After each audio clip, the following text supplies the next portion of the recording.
In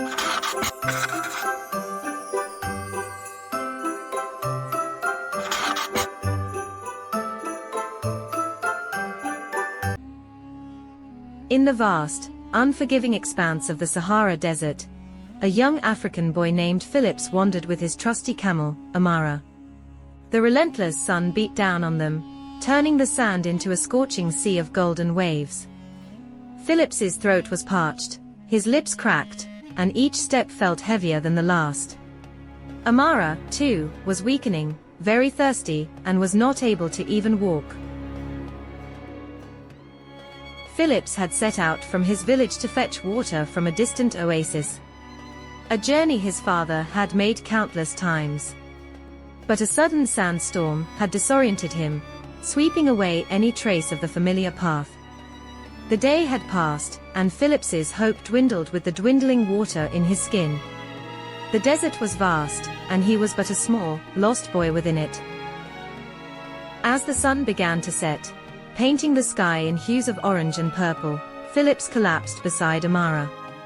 His vision blurred, and he felt the cold fingers of despair tightening around his heart. He whispered a prayer, barely audible, pleading for a miracle. Phillips' water supply ran dry. His heart pounded with fear and desperation. He had heard stories of travelers who never returned from the desert, swallowed by its vast, unforgiving sands.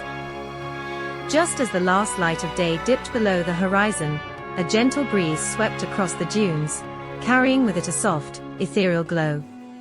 Phillips squinted, unsure if it was real or a hallucination born of his desperate state. But then he saw her, a luminous figure with wings as radiant as the moonlight, descending gracefully from the sky. "Phillips," the angel spoke, "do not fear. Help has arrived." Phillips' eyes widened in awe and relief. "Who are you?" he croaked. "I am Seraphina, a guardian of the desert," she replied, kneeling beside him. "We are very thirsty, please give me water if you have," Phillips said to Angel. With a wave of her hand, a spring of crystal clear water erupted from the sand, pooling into a small, shimmering oasis. Phillips and Amara drank deeply, feeling life and strength returning to their weary bodies. Seraphina smiled warmly. "You are brave, Phillips. Now, let me guide you home." Hours later, as dawn broke, the familiar sight of his village appeared on the horizon. Tears of joy welled in Phillips' eyes. He turned to thank Seraphina, but she was already fading into the morning light. "Remember, Phillips," her voice echoed softly, "courage and faith will always guide you." Phillips and Amara were greeted with cries of joy and relief by their family and friends. The villagers marveled at the miraculous spring, which continued to flow, a gift from the guardian of the desert.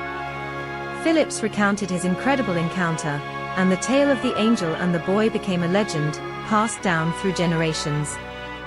Years later, when Phillips was a grown man with children of his own, he would often sit by the spring and tell them the story of Seraphina. And on quiet nights, when the desert wind whispered through the village, Phillips could still feel the gentle presence of the angel who had saved his life, reminding him of the power of hope and the miracles that await those who believe.